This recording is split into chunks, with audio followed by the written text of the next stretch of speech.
ఆ కృష్ణా నది retaining wall కి సంబంధించి ఆల్మోస్ట్ వాళ్ళ కష్టాలు తీరిపోయినట్టే కదా. టోటల్గా అంటే తీరిపోయింది. స్వాతంత్రం వచ్చిన తర్వాత నుంచి ఇప్పటి వరకు ఒక శాశ్వత పరిష్కారం మీరు మీ హయాంలో వేయటం అనేది it's very honour and great thing to the people of Krishnalanka ముంపు ప్రాంత బాధితులు అనొచ్చా? ఆ క్రెడిట్ అంతా గారు జగన్మోహన్ రెడ్డి గారికి. మీరు తీసుకోరు. అంటే ఒకటండి, ఆయనకు వచ్చినట్టే నాకు వచ్చినట్టే కదా. నేను ఎవరిని, నేను జగన్మోహన్ రెడ్డి గారి మనిషిని. జగన్మోహన్ రెడ్డి గారు చేశారంటే నేను చేసినట్టే. నేను ఏమైనా మంచి కార్యక్రమం చేశానంటే అది జగన్మోహన్ రెడ్డి గారికి జరిగినట్టే. ఈరోజు జగన్మోహన్ రెడ్డి గారు పాదయాత్ర సమయంలో రిటైనింగ్ వాల్ కడతా అని చెప్పిన హామీ ఇచ్చారు. చెప్పిన వెంటనే అధికారంలోకి వచ్చిన వెంటనే ఈరోజు అసెంబ్లీ సాక్షిగా హామీ ఇచ్చారు. 1 year లో పూర్తి చేశారు. కేవలం పూర్తి చేస్తమే కాదు, అంటే మీరు ఇందాక అన్నారు కదా, మా విజయవాడలో 3 ప్లేస్లు ఈరోజు ఎవరన్నా టూరిస్ట్ వచ్చారనుకోండి, కనకదుర్గమ్మ గుడికి వెళ్తారు, కింద అంబేద్కర్ పార్క్ దగ్గరికి వెళ్తారు, మూడోది వెళ్తా రిటైనింగ్ వాల్ దగ్గర ఉన్న పార్క్ చూస్తారు. అంటే ఇది వరకు పొద్దున్న నేను ఆ ప్రాంతంలో తిరుగుతున్నాను. ఒక లేడీ అంటుంది, అందరూ ఆశ్చర్యపోతున్నారు, మమ్మల్ని చూసి ఓర్చుకోలేకపోతున్నారు. ఏమ్మా అంటే, ఇదివరకు మీరు కృష్ణ పక్కన బతికేవారు అని చెప్పి అనేవారు, ఇప్పుడేంటి మీ పక్కన ఇంత బాగా డెవలప్ అయిపోయిందా, పార్క్ ఏంటి అదేంటి అనే విధంగా వాళ్ళు చెప్తున్నారు. అంటే వాళ్ళ ఒక జీవన విధానాన్ని జగన్మోహన్ రెడ్డి గారు మార్చేశారు. ఇదివరకు అందరూ ఆ కృష్ణ పక్కన అని చెప్పనే మాట నుంచి ఈ రోజు రివర్ ఫ్రంట్ పక్కన ఉంటున్నారు అని చెప్పని, జలవిహార్ పక్కన ఉంటున్నారని చెప్పిన విధంగా మారిపోయారు. సో ఆబ్వియస్లీ ఇంకా ఆ బెల్ట్ అంతా కూడా వైసీపీకి గంపగుత్తగా పడే ఓట్లని. తప్పకుండా అండి. ఈరోజు ఆ బారును ఆ బారే కాదు, మా తూర్పు నియోజకవర్గం మొత్తం కదా వైసీపీ వైఎస్ఆర్ కాంగ్రెస్ పార్టీ జగన్మోహన్ రెడ్డి గారికి ఎక్కువ మద్దతు ఉంటుంది. కులాలు లేదు, ప్రతి కులం వాళ్ళు, ప్రతి మతం వాళ్ళు, ప్రతి ఒక్కరూ సంక్షేమ పథకాలు తీసుకుంటున్న వాళ్ళు, అభివృద్ధి కార్యక్రమాలు జరిగిన చోట ప్రతి ఒక్కరి గారా జగన్మోహన్ రెడ్డి గారికి వైఎస్ఆర్ కాంగ్రెస్ పార్టీ మద్దతు ఉంటుంది. Okay, right. ఈ కృష్ణా, గుంటూరు లేదంటే ఈ విజయవాడ ఈ నియోజకవర్గాల విషయానికి వస్తే ఎక్కువగా టీడీపీ వైసీపీ పార్టీల కంటే కులాల యొక్క ప్రాధాన్యత ఆ విషయాలపైన ఎక్కువగా ఫోకస్ ఉంటుంది కదా.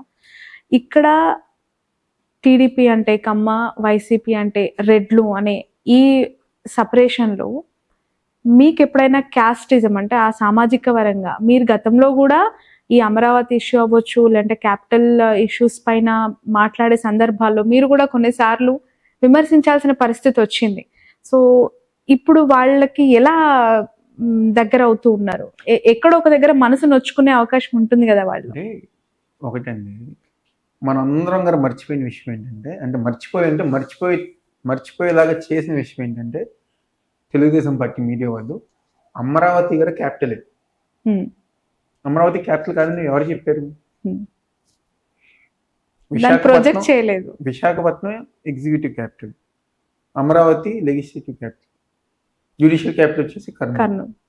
జగన్మోహన్ రెడ్డి గారు ఆంధ్రప్రదేశ్ రాష్ట్రం మొత్తం గారు డెవలప్ అవ్వాలని చెప్పిన ఒక ఉద్దేశంతో ఈ రోజు, ఎందుకంటే మేము 3 క్యాపిటల్ డిసిషన్స్ తర్వాత జగన్మోహన్ రెడ్డి గారి దగ్గరికి వెళ్తే ఆయన ఒకటే చెప్పారు. ఆ రోజు ఈ జిల్లా మొత్తం ఎమ్మెల్యేలు అందరూ ఉన్నారు, ఒకటే చెప్పారు జగన్మోహన్ రెడ్డి గారు, మనం అమరావతిని చంద్రబాబు కంటే 10 రెట్లు ఎక్కువ డెవలప్ చేసి చూపిస్తాం, దాని ఎటువంటి సందేహం ఎవరు గారు పెట్టుకోవద్దని చెప్పారు. అంటే ఆయన ఆ మాట మీద స్టాండే ఉన్నారు. ఇది వరకు సరే నేను అమరావతితో పాటు మా విజయవాడ నగరం చెప్తున్నా, గత 5 years డెవలప్మెంట్, ఈ 5 years మా ఒక్క నియోజకవర్గం కాదు, పక్కన సెంట్రల్ ఉండి వెస్ట్ ఉండి ఏ విధంగా జరిగిందో ఒక్కసారి ప్రజానికం గారు చూడాలి, గమనించాలి. గతంలో కంటే, అంటే ఇదివరకు అమరావతి అనే దాని వల్ల Vijayawada city surrounding real estate business అంతా చచ్చిపోయింది. కానీ ఈరోజు వ్యాపార పరంగా కానివ్వండి, డెవలప్మెంట్ పరంగా కానివ్వండి, విజయవాడ అన్ని విధాలుగా ముందుకెళ్తుంది. తర్వాత మళ్ళీ జగన్మోహన్ రెడ్డి గారు మళ్ళీ ముఖ్యమంత్రిగా అవుతారు, దాని ఎటువంటి సందేహం లేదు. మళ్ళీ ఆయన నాయకత్వంలో అమరావతి అనేది చంద్రబాబు కంటే 10 రెట్లు ఎక్కువ డెవలప్ చేసి చూపిస్తారు. ఏ నమ్మకంతో చెప్పగలుగుతున్నారు ఆ మాట? మా నాయకుడి మీద మాకున్న నమ్మకం, ఆయన మాట ఇచ్చారంటే చేస్తారని చెప్పిన నమ్మకం, దాని ఎటువంటి సందేహం లేదు. ఇంకోటిగా మీరు ఇందాక అడిగారు ఎలక్షన్స్ టైంలో అంటే కమ్మ అదర్ క్యాస్ట్ అది అని చెప్పి నేను ఒకటే చెప్తున్నాను కదా, ఈ రోజుల్లో అలా క్యాస్ట్ చూసే విధంగా లేరు. జనాల మైండ్ సెట్ మారిపోయింది. మనకి మంచి ఎవరు చేశారు, మన ఇంటికి సంక్షేమ పథకాలు ఎవరు అందిస్తున్నారు, నా కుటుంబం ఏ విధంగా బాగుంది అనే విధంగా ఆలోచిస్తారు. కానీ ఈ క్యాస్ట్ వాళ్ళు ఆ క్యాస్ట్కి ఏం చెప్పని అలా అని చెప్పని ఈ రోజు నాకు తెలిసి జనసేన పార్టీకి సంబంధించిన వాళ్ళు ఎవరు కూడా తెలుగుదేశం పార్టీకి ఓటు చేసే పరిస్థితిలో లేరు. ఎవరు గారు లేరు. ఎంత పవన్ కళ్యాణ్ గారు ఉన్నా పవన్ కళ్యాణ్ గారిని చంద్రబాబు నాయుడు మోసం చేశారని చెప్పిన ఒక ఉద్దేశంతో జనసేన వాళ్ళు తెలుగుదేశం పార్టీకి ఓటేసే పరిస్థితిలో లేరు. ప్రతి ఒక్కరు గారు జగన్మోహన్ రెడ్డి గారు వైసీపీ అంటే అన్ని పథకాలు అది మీ అభిమానం, కానీ కూటమి అధికారంలోకి వస్తుందని వాళ్ళు చెప్తున్నారు. సార్ ఇప్పుడు చెప్పడం ఏంటంటే కేఏ పాల్, ఇదే గద్దె రామ్మోహన్ గారు మంత్రిని అవుతాను ఎమ్మెల్యేగా గెలిచి అంటున్నారు. చెప్తున్నా కదండి, కేఏ పాల్ గారు నేను ముఖ్యమంత్రి అయిపోతాను, నా పార్టీ అధికారంలోకి వస్తుందని చెప్తాను. అంటే నేను ఆ పార్టీని కించపరచట్లా. అదేవిధంగా చాలా చాలా పార్టీలు ఇండిపెండెంట్లు గారా ఎందుకు పోటీ చేస్తారు, ఏదో గెలుస్తామని చెప్పి ఉద్దేశంతో పోటీ చేస్తారు.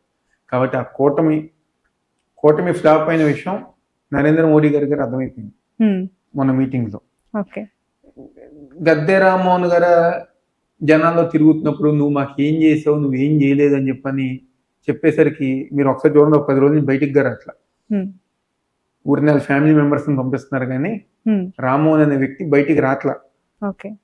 ఇంట్లో కూర్చుని బయటికి వెళ్తే ఎక్కడ ప్రజానికం నన్ను క్వశ్చన్ చేస్తారు, ఎక్కడ విమర్శిస్తారు అని చెప్పని ఇంట్లో కూర్చొని ఉన్నారు, కానీ బయటికి గారు రామ్మోహన్ రాట్లా. కానీ మాకు ధైర్యం ఉండబట్టే కదా, నమ్మకం ఉండబట్టే కదా, మేము చేసిన కార్యక్రమాలు ప్రజానికానికి అందాయింది బట్టే కదా ఈరోజు ప్రతిరోజు జనాల్లో తిరుగుతున్నాం.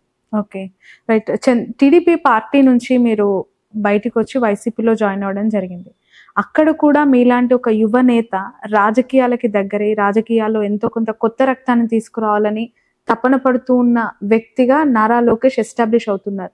ఎందుకు మీకు ఆయన మీద అంత నమ్మకం కలగలేదా? అంటే అఫ్ కోర్స్ నెహ్రూ గారు అంటే చంద్రబాబు నాయుడు గారి హయాంలో పనిచేసిన వ్యక్తి, బట్ మీకు లోకేష్ ఎప్పుడు ఒక లీడర్ గా, ఒక సేవింగ్ హెల్పింగ్ హ్యాండ్స్ గా ఎప్పుడు కనిపించలేదు. ఒకటండి సార్, వ్యక్తిగతంగా బాగానే ఉన్నా, కానీ కొన్ని ఇప్పుడు నిర్ణయాలు తీసుకున్నప్పుడు ఆ పొజిషన్ లో ఉన్న చెప్పాలి.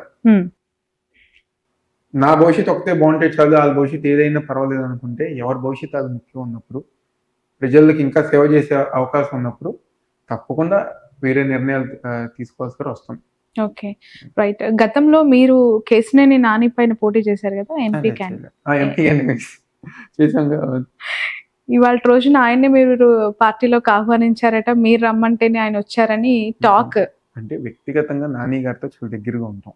ఓకే, నెహ్రూ గారు నాని గారు చాలా బాగుండేవారు.